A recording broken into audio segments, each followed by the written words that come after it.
as Jason can tell you and others can tell you, a lot can happen in 14 months. Let me see. Jason, can a lot happen in 14 months? Right again. Right again. Now, you know who's wrong again? Oh, boy. Hit it. Dum-da-dum-dum. Dum-da-dum-dum-dum. Dum-da-dum-dum. Dum-da-dum-dum. Dana. Oh, boy. So what do we have here? Remember the fake electors, the 15 fake Republican electors charged 5 years ago? Quick background. Can you explain it to the audience? Well, sure. Yeah. Who they were and what was elected? Well, Biden had won the election. Yeah. And under our Constitution, the Democratic electors in the state were to assemble at the state capitol on a designated day to cast the electoral votes. These fake electors, with their fake credentials, tried to get into the Capitol and say, no, we're the proper electors, and we're going to cast these electoral votes, and you're going to send those to the Congress. You know, nobody's ever tried that before. The election results had been certified. No recount had been asked for. It was clear that Biden had won. So this was a scheme, and it was a nationwide scheme. Trump tried this in several other states as well. Yeah, Giuliani brought a suitcase. Yeah, where these people showed up with these, fake documents claiming that they were the electors. It's unfortunate that people engage in that kind of activity. They're welcome to file a recount against the election. They're welcome to make protests.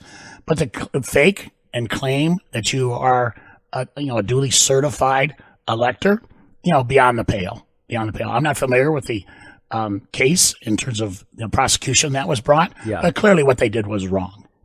What the defense was, well, look, we're convening, and this is a contingency document that if it happens to be that Michigan's results are overturned, we will be the Republican slate of electors, and it's up to the Senate to decide, right? The state Senate, if they wanted to accept it. So that was the defense, and which is nonsense, because there was already a set of Republican electors, and had the election results been changed, they would have been powered legally to cast the electoral votes. This stunt that these 15 fake electors pulled was nothing more than that. It was a stunt.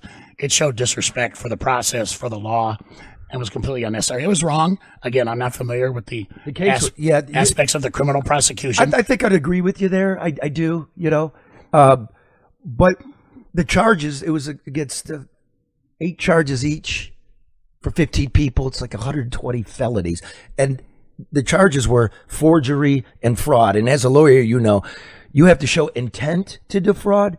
And the judge ruled in this case that there was no intent to defraud, that these were people redressing their grievances, and they didn't forge any documents. They created documents, but they didn't use the state seal. So after 5 years, the judge told them to take a fucking walk, and these are a lot of old people, and that's hundreds of thousands of dollars in legal fees. So do we have a little bit of the judge? Watch this. Nessel actually gets laughed out of court here. Watch.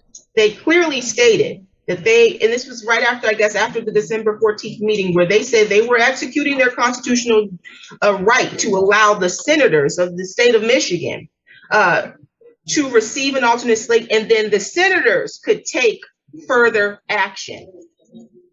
They didn't say, first of all, I don't know anybody doing a press conference after they're committing a fraud, but to the extent that that's what we're going to do. Whoa.